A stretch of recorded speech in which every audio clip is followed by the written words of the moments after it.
You know that old prank call, right? Is your refrigerator running? It's a dumb joke. Or at least it used to be.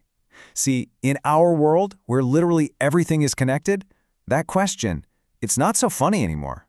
It's actually kind of terrifying. No, I'm being dead serious. The real question today is, could your fridge be secretly mining cryptocurrency for some hacker halfway across the world? All those things in our homes that we thought were just, well, dumb objects, they're now smart, and that makes them smart targets. Let's start the video.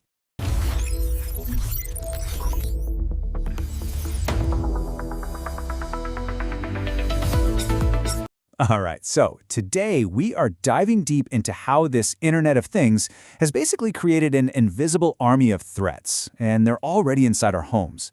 To really get our heads around this, we're going to borrow an idea from a sci-fi masterpiece, Ghost in the Shell.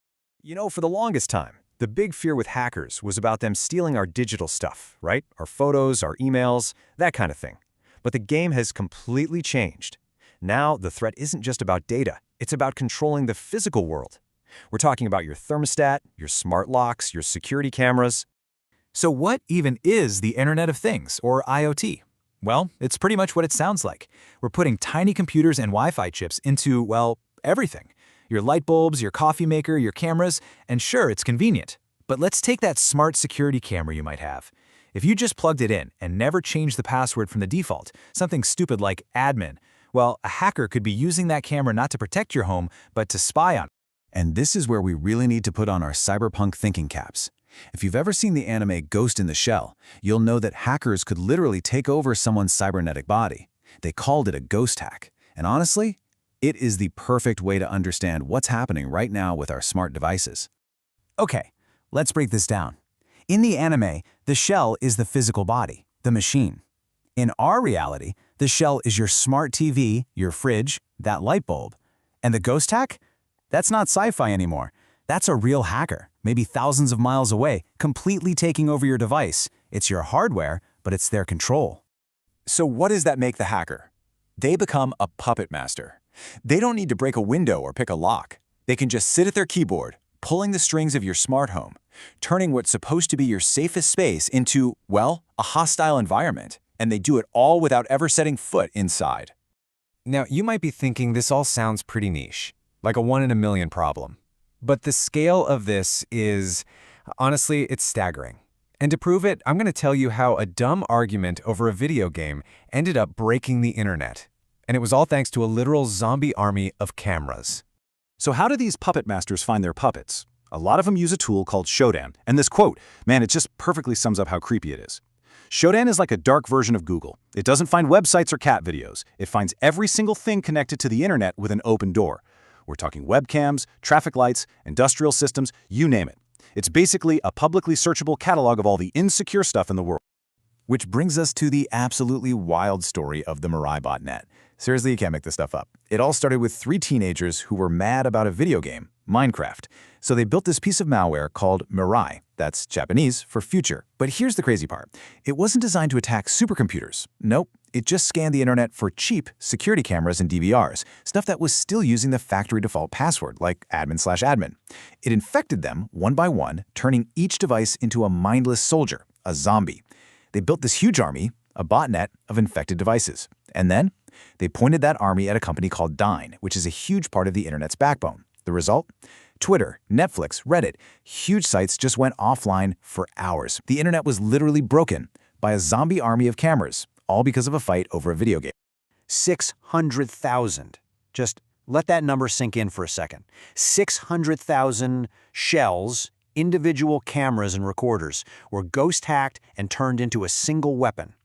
Every single one of them was sitting in someone's house or business, silently recruited into an attack. Okay, so that was a massive global attack. But this threat can get way, way more personal. Let's talk about that device that so many of us have willingly put in our living rooms, that always-on microphone we call a smart speaker. Look, smart speakers are pretty amazing, no doubt. But let's be real about what they are. They are microphones that are always on, connected directly to the cloud. Yeah, they're supposed to only listen for a wake word, but they mess up. They ghost activate all the time, hearing something on the TV and starting to record a conversation you thought was totally private. But the risks go even deeper than that, into some real sci-fi territory.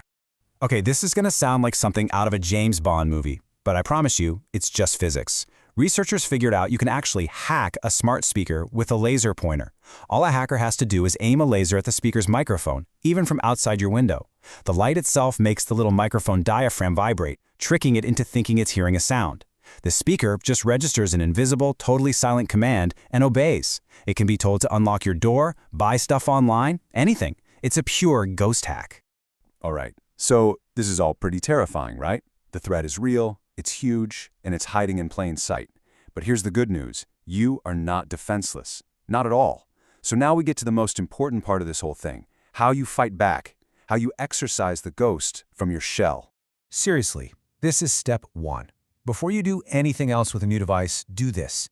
Remember that Mirai botnet, the one that broke the internet? It would have been a total failure if people had just taken 30 seconds to change the password from admin. It is the single most important thing you can do. Please don't skip this. Okay, and now for the golden rule. This is the pro move. Most of us have everything on one Wi-Fi network. That's the open house model. Your laptop, your phone, and your new smart light bulb are all at the same party. If that light bulb gets hacked, the hacker now has a direct path to your laptop. Bad news. Instead, you need to set up a quarantine zone. Your router probably has a guest Wi-Fi feature. Turn it on. Think of it like an airlock. You put all your trusted stuff, your phone, your computer, on your main network. Then you put all the untrusted IoT shells, the TV, the fridge, the camera, on the guest Wi-Fi. That way, if your smart fridge gets ghost hacked, the attacker is stuck in quarantine. They can't get to the important stuff. So when you boil it all down, it's actually pretty simple. The big takeaway is this. Keep your shell secure by changing those default passwords, and use that guest Wi-Fi to create a quarantine zone. That's it. Our digital world has some very deep, very hidden layers. And next time, we're going deeper than ever before. We're going to walk down the dark alleys of the internet and explore the dark web and the Tor network. But we also want to know, what's the tech mystery or the hidden reality that keeps you up at night? We're ready to go exploring. So tell us in the comments what mystery we should uncover next. There are no options, no limits. You guys decide. See you in the next episode.